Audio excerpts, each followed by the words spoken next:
Hello, आप सभी को राम राम। हमारी वीडियो स्टार्ट हो गई है क्लास फोर्थ यूपीजी के बायोलॉजी पढ़ाने के साथ। ठीक है, उन्हें चार क्लास चौथी चलने वाली है और 3 क्लास हमारे डिस्क्रिप्शन में लिंक दे रखे हैं, और जाकर देखो पिछली 3 क्लास पढ़ के यूपीजी के लिए, यूपी के सभी एग्जामों के लिए ये फ़ायदेमंद रहने वाली है। और अगर कुछ कमियां आ रही हैं वीडियो में तो कमेंट करके बताएं, और वीडियो अच्छी लगे तो लाइक करें और कमेंट करके बताएं कि कितनी अच्छी लगी है। ठीक है, स्टेप वाइज हम बढ़ रहे हैं। अभी तक जो हमारा चल रहा था, हमारे अभी तक छोटे छोटे हिस्से हमने क्या करा है, इसके कंप्लीट करें हैं। यानी कि एक साधारण सा जीवन परिचय है, मतलब जो इसका जीवन का सार है कि मतलब उत्तर प्रदेश की क्या क्या छोटी चीज़ें हैं। अभी हमारी क्या चल रहा है कि इसके स्ट्रक्चर के बारे में ही हम सारी चीज़ें बताते जा रहे हैं। जैसे कि हमारी सबसे पहले अभी आ गई है, देखो पुरानी क्लासेस का जो मैं रिवीजन है, हफ्ते में जितनी क्लासेस हो जाएंगी ना, उसका एक दिन एक लॉन्ग वीडियो लेकर आया करूंगा और उसमें वो सारा कंप्लीट करा दिया करूंगा। तो सबसे पहली तो क्या चीज़ है हमारी, सबसे पहली हमारे देखो सबसे पहला पॉइंट कौन सा है, स्वतंत्रता के बाद कौन सी ऐसी चीज हमारी स्वतंत्रता के बाद से अब तक राज्य विधानसभा की लखनऊ से बाहर मात्र एक बैठक हुई है। वो भी कब हुई है, एक बैठक 8 जनवरी 2003 को प्रयागराज में हुई है।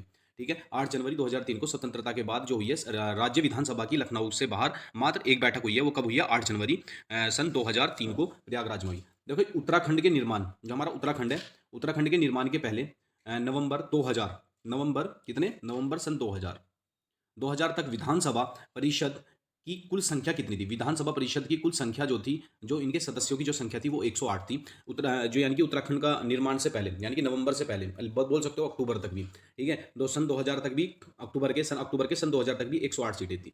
ठीक है, वर्तमान में विधान परिषद सदस्यों की संख्या कितनी है, वो है 100। विधान परिषद सदस्यों की संख्या कितनी है, 100। लोकसभा में कितनी है, 80 हमारे सदस्यों की संख्या है। और सुप्रीम एससी की जो लोकसभा में सीटें हैं वो कितनी है, वो 17 दे रखी हैं। और एसटी की जो लोकसभा की सीटें हैं वो एक भी नहीं है, वो निगलेजेबल है। ठीक है, एक भी उसमें सीटें नहीं है। ठीक है, एसटी की मतदाताओं की संख्या की दृष्टि से, जो मतदाताओं की संख्या की दृष्टि से सबसे बड़ा संसदीय क्षेत्र जो होता है, यानी कि उत्तर प्रदेश क्या पूरे भारत में भी जो जनसंख्या है, इसमें वोट डालने के मामले में सबसे बड़ा जो संसदीय क्षेत्र बताया गया है वो कौन सा है, गाजियाबाद है। ठीक है, मतदाताओं की संख्या की दृष्टि से देश का सबसे बड़ा विधानसभा क्षेत्र, मैंने अभी बताया ना, देश का भी सबसे बड़ा विधानसभा क्षेत्र कौन सा है, साहिबाबाद गाजियाबाद ही है वो भी। ठीक है, राज्यसभा की सीटों की संख्या कितनी है, टोटल 31 है। जो राज्यसभा की सीटों की संख्या है कितनी है, 31। प्रदेश में प्रथम बार राष्ट्रपति शासन कब लगा, देखो प्रदेश में, उत्तर प्रदेश में अब तक 10 बार राष्ट्रपति शासन लग चुका है। जो सबसे पहले लगा था उत्तर प्रदेश में 1968 में लगा था। सन 1968 से लेकर 1969 तक ये क्या लगा था, हमारा पहला राष्ट्रपति शासन उत्तर प्रदेश में लगा था। ठीक है, उसके बाद प्रदेश में अब तक कितनी बार लग चुका है, मैंने अभी बताया आपको 10 बार लग चुका है। ठीक है, निकटतम 10वां राष्ट्रपति शासन कब लगा था, यानी कि जो हमारा लास्ट अभी 10वां राष्ट्रपति शासन लगा वो कब लगा, 10वां राष्ट्रपति शासन 8 तारीख तीसरा महीना सन 2002 को लगा, जो 3 तारीख 5वां महीना और 2002 में वो खत्म हुआ। यानी कि 2 महीने का ये क्या लगा था, अभी लगा था सन 2002 के आसपास, और 2 ही महीने का लगा था सन 2002 में। ठीक है, याद रख लेना, 2 ही महीने के लिए लगा, किसमें लगा, सन 2002 में लगा। ठीक है, निकटतम 10वां राष्ट्रपति शासन जो लगा। जनगणना के समय छोटे बड़े नगरों की कुल संख्या कितनी है, यानी कि अगर जनगणना के समय देखा जाए तो छोटे बड़े जो नगर हैं वो टोटल कितने हैं, उत्तर प्रदेश में 915 छोटे बड़े नगर हैं। यानी कि उसमें जैसे कि मेरठ हुआ, उसके बाद गाजियाबाद हुआ, तो ये छोटे बड़े मिलाकर सब चीज टोटल मिलाकर कितने, 915 हैं। पर जो वैधानिक नगरों की कुल संख्या है, यानी कि जो वैधानिक रूप से, यानी कि जो सरकार के डाटा में जो चढ़े हुए हैं, वे कितना है, 648 है वैधानिक रूप से। ठीक है, सर्वाधिक व सबसे कम वैधानिक नगरों वाले जिले कहाँ पर हैं, जो सर्वाधिक व सबसे कम, तो सर्वाधिक किस में है, बदायूं में है, और सबसे कम किस में है, श्रावस्ती में। बदायूं में कितने हैं, 23 है। बदायूं में कितने हैं, 23 है। बदायूं में कितने दे रखे हैं, 23 दे रखे हैं, और श्रावस्ती में 2। यानी कि सर्वाधिक वैधानिक वाले नगर वाले जिला कौन सा है, बदायूं है, और सबसे कम वैधानिक नगर वाला जिला कौन सा है, श्रावस्ती है, जिसमें कि 2 हैं। राज्य में योजनाबद्ध नगर कितने हैं, योजनाबद्ध जो नगर है, योजनाबद्ध नगर कहलाए जाते हैं, यानी कि जो हाईटेक सिटी कहलाई जाती है, वो है 3। कौन सी है, नोएडा है, ग्रेटर नोएडा है, और न्यू कानपुर सिटी है। कौन सी है, एक न्यू कानपुर सिटी है। यानी कि 3 जो है योजनाबद्ध नगर हैं जो हाईटेक सिटी के रूप में जाने जाते हैं उत्तर प्रदेश में, नोएडा, ग्रेटर नोएडा और न्यू कानपुर नगर सिटी, यानी कि जो नए वाला बना है। और उसके बाद विकास प्राधिकरण 28, विकास प्राधिकरणों की संख्या कितनी है, वो 28 है। कैंट बोर्ड की जो संख्या है वो 13 है, और आर्थिक क्षेत्र कितने हैं, 4 दे रखे हैं। ठीक है, और जो इसमें संभाग और मंडलों की संख्या कितनी है, 18 है। 18वां जो मंडल है वो सन 2008 में जुड़ा, और 8 में जो जुड़ा वो कौन सा जुड़ा, अलीगढ़ जुड़ा। अलीगढ़ का सर्जित हुआ, यानी कि नया ये अभी बना है। ठीक है, अलीगढ़। तो उम्मीद है आपको ये चीजें समझ में आई होंगी।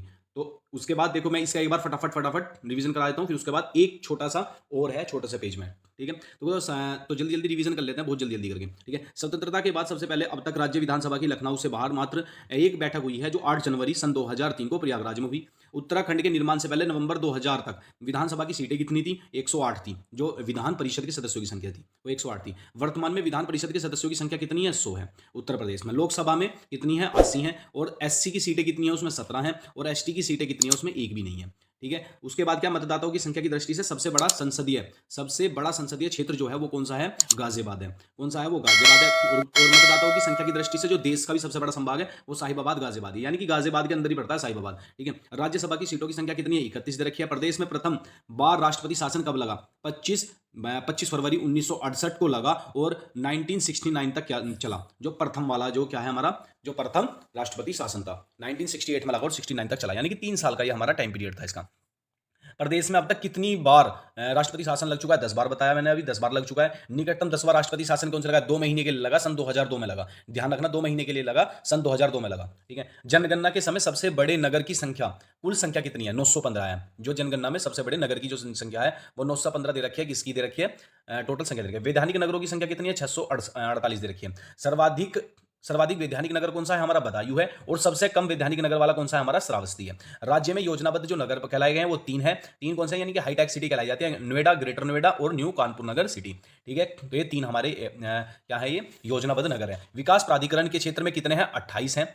कैंट बोर्ड के कितने हैं? 13 हैं। कैंट बोर्ड के कितने हैं? 13 हैं। और आर्थिक क्षेत्र के उसमें कितने हैं? 4 हैं। और संभाग और मंडलों की संख्या कितनी है? 18 है। 18वां जो जुड़ा है वो अलीगढ़ जुड़ा है। 18 का लास्ट वाला 8 ध्यान रख लेना, तो सन 2008 में जुड़ा, ठीक है। उसके बाद तो ये वाली क्लास अभी हमारी इतनी हुई। फिर उसके बाद अब देखते हैं हम इसका नेक्स्ट पार्ट देखते हैं, ठीक है। बने रहिए। तो देखिए अगला पॉइंट देखिए इसका, ठीक है। अगला क्या है? संभागों में सबसे बड़ा संभाग कौन सा है? कानपुर है, लखनऊ है, व मेरठ है। इनके अंदर क्या पाया जाता है? 6 जिले पाए जाते हैं। यानी कि संभाग क्या होता है? यानी कि जिसके अंदर सबसे ज्यादा जिले पाए जाएं या सबसे कम जिले पाए जाएं। तो संभागों में जो सबसे बड़ा जिला है वो किसका है? कानपुर, लखनऊ और मेरठ का है। मेरठ के अंदर भी 6 हैं और लखनऊ के अंदर भी 6 और कानपुर के अंदर भी 6। सबसे छोटा संभाग कौन सा है? मिर्जापुर है, आजमगढ़ है, बस्ती है, झांसी है और सहारनपुर है।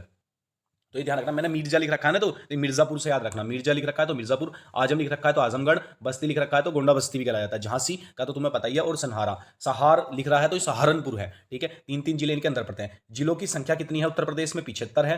तहसीलों की संख्या कितनी है उत्तर प्रदेश में? 351 है 2021 की जनगणना के हिसाब से, ठीक है।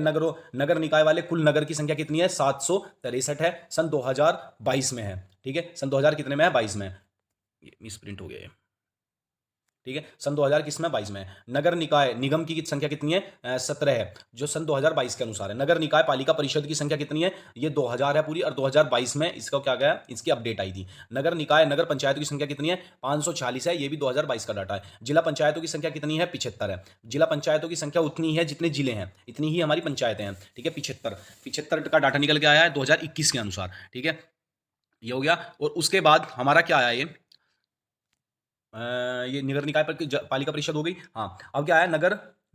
नगर पंचायतें कितनी है? 546 है। और कितने हैं सन 2022 के डाटा के अनुसार? जिला पंचायतों की संख्या कितनी है? 75 है। जिला पंचायतों की संख्या कितनी है? 75 है। ब्लॉकों की संख्या कितनी है? 826 है। क्षेत्र पंचायतों की संख्या कितनी है? ये भी 826 है। न्याय पंचायतों की संख्या कितनी है? 8135 है, ठीक है। आबाद ग्राम की संख्या कितनी है? जो आबाद ग्राम है, जो बसे हुए आबाद ग्राम है, वो 9,07,814 9,07,814 है यूपी के अंदर 2020 के अनुसार। कुल ग्राम राजस्व कितने हैं? ठीक है, तो कुल ग्राम की डाटा दे रखा है 1,06,07,774। हाँ, उसके बाद पंचायतों में महिलाओं को आरक्षण मिला, तो कुल आरक्षण कितने परसेंट मिला पंचायतों में महिलाओं को? 1/3 मिला है। 1/3 का मतलब है 33% आरक्षण पंचायतों में। कितने परसेंट? 33% आरक्षण उत्तर प्रदेश में मिला है। किसको मिला है? महिलाओं को मिला है, ठीक है। तो आप सभी के लिए उम्मीद है कि ये वीडियो बहुत अच्छी रही होगी, आपको समझ में आया होगा, और इसी के साथ